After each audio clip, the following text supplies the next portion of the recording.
What's up, Union Arena players? This is Kyle D, better known as Unionversity, and today we're going to be doing the tier list. I can't speak, apparently. I'm going to lisp. But we're going to be talking about a tier list for the up-and-coming new set with Demon Slayer. So I'm hyped to see where decks are going to land and where I'm feeling it. So without further ado, let's get in the video and talk about it. Now the big ones are we're going to talk about. So we have crazy strong tier 2 gatekeepers and holds up with the meta, and then 3 good but needs a bit more. A lot of players are going to go like, well, where's the 1.5? I don't like 1.5. It definitely feels like a participation trophy. It's just a lot of players don't like to hear that their deck is tier 2, but high tier 2. So if I'm going to put anything like tier 1.5 right now, it'll be either the last 2 to 3 of tier 1 or the 2 to 3 in the first of gatekeepers of tier 2. All have great value behind them and really solid. So first off, we do have Yuha Bog, which is just yellow bleach as always. Deck is fine, definitely needs some more support if you're going to be trying to play the shenanigans.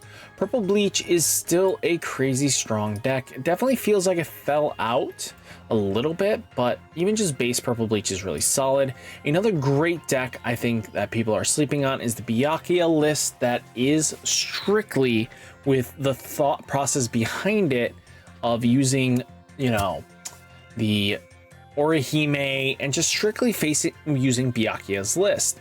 You know, this is minusing DPs, using Senbon and Sakurai to kind of minusing the DPs, use Byakuya Kuchiki's effect to minus the rest and kill the things off. You know, kind of really solid game strat and has really good fundamentals. Toshi's definitely solid tier 2. Very much can go into tier 1 from time to time and just handle itself. Big Captain Yamamoto. With Toshi falling off a little bit, it still just wasn't able to continue where it needed to. Toshi fell down just so a lot of decks can walk. So Yamamoto can do well into the tier 2 formats, but sometimes it just loses out if it sees Toshi. Slots are looking pretty solid. Slots can do some shenanigans if they see Exodia. Definitely low end tier 2, but starting to inch their way into tier 3 category just with the format.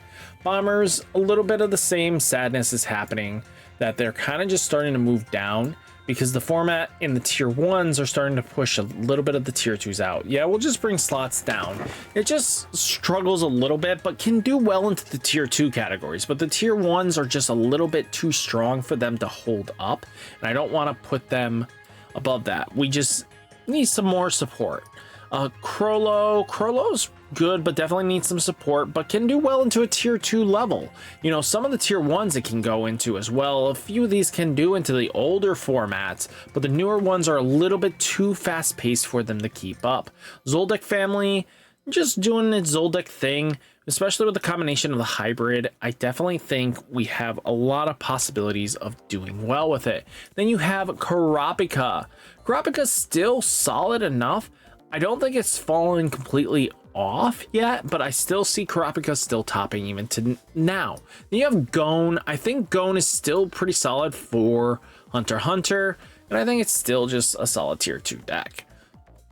Now you do have the, you know, fact of Britannia Soldiers, the green deck. It's good, but definitely needs support. The deck's just not strong enough.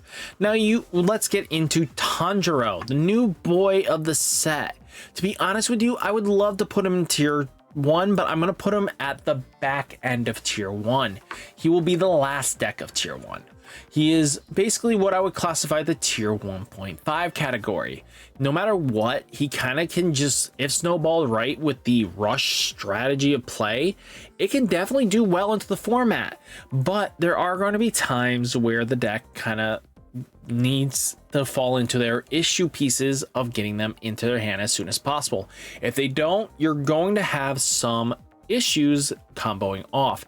And if your opponent can take advantage of you not seeing any of your pieces and you don't snowball right, you can lose out on fundamental strength. But the deck has a lot of impact. It has a lot of ways to just keep applying pressure, and being able to multi-attack for 5, maybe even 6 at times, can lead to being very scary for your opponent to deal with. Now, you do have the other yellow deck, and this one I kind of feel like is like dead last of the format, and kind of the same thing with Dia. They're both good decks into the tier 2s, but I feel like once you start facing the tier 1s, they kind of just fall off. So I had to put these both here because they're kind of just in that weird limbo of, yeah, they could possibly do something, but I think another wave of support. This one is just the only one I'm questioning because, again, the promos could definitely bring this up to bottom of tier 2, but right now we're going to do that. Now, Muzan is a very powerful deck, and I think it gets right into tier 2 category. I think under right pilot's circumstances, it will do well, and players will take advantage of the strength it has behind it. And I think with Muzan, you're going to see that. Now, you do have Man with the Wives. This one's another solid tier 2 deck. And again, what I'm finding out right now, and even if we take the Inosuke deck, which is basically Zenitsu plus Rangiku, now you add in all great power. You know, red deck is gonna, we finally have a very confident red deck. I think that is just basically well-rounded enough with either one of the versions that are very competitive out the gate. So I think both will have a great time, and all 3 of these will be definitely fighting for tier 2 status. You know, who's the better tier 2? Now, we do have Mahito with Geto, or Mahito in just general. This is just pretty solid, right? I think this is really good. The Black Knights deck, aka the budget deck, good tier 3 deck, super budget friendly, but just not getting you anywhere anytime soon. Toto, definitely solid tier 2 deck. I think people are just sleeping on the deck a little bit too much, but definitely really solid deck in general. Now you have Raidless Bleach, definitely holding strong in the tier 1 category. I still think it's a very powerful deck. Now you have the Gojo deck, which has Megamine and everything like that. The deck is solid. I'm not going to even scoff at it. I think, not Megamine, Nubara combination, and the deck is really good. It even topped closer at the end of, you know, the Nationals, so that means it's definitely a solid tier 2 pick. It just takes a confident pilot. Sukuna is definitely a strong deck, followed by the Kento nominee version. I think they're really solid. Now you do have the lower to the end with just focusing on Kenpachi Zaraki Toshi. This one's pretty solid. I think regular Toshi is just a little bit better than this one, but that's just personal opinion and stuff. Now you have Megamine here that is just straight up pretty decent, actually. Can do well if it comes off and sees his pieces right. Again, yellow suffers from their same withdrawal problems. Now you do have Raidless Yellow Bleach. That's pretty solid here. I think that's kind of where we want to be.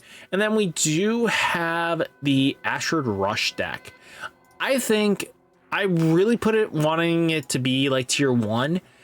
I think, to be honest with you, it's gone down to tier 2. It's really solid deck. It can combo off, do well, and just really make your opponent have a time. But at the same time, I feel like it does well when it sees all its pieces and can go off, but players are starting to adapt against it pretty quickly and start realizing these 4K bodies are just what you need to deal with it. Now you have Gawain. Gawain, aka Lelouch Lamperouche's deck, is very much a tier 1 deck. I think it's pretty solid and improved itself constantly. I think we're looking at where the format's kind of being, and almost there's always a tier 1 deck for each one. And then you do have the Suzaku deck, aka Lancelot. Definitely a tier 2 deck and nothing to scoff at. This deck can do some shenanigans, but again, it is a stack deck similar to Kurapika, but you know, I digress. This one plays a little bit better. Now, taking it into the account of Nubara, if you're focusing strictly on Nubara and you're kind of splashing these two in it, it's good. It's got some value in it. Now, Pizza Deck, obviously, these are just like meme tiers, right? At this point, like, I could just usually just make meme tier because the fact that Code's 3 lesser decks are just budget super friendly decks of what the bigger decks want to be is kind of a problem to me. I think there was a lot of potential and they just dropped the ball with it. But all in all, though, I think this is a really solid tier list for you guys to enjoy. And I think with Demon Slayer coming in, it's going to introduce layers to the format that we didn't have originally, and I'm excited. So guys, what did you think of this tier list? Let me know down in the comments. Hit that like button, hit that subscribe button. Stay safe, stay healthy, and I'll catch you next one. Peace. Dope.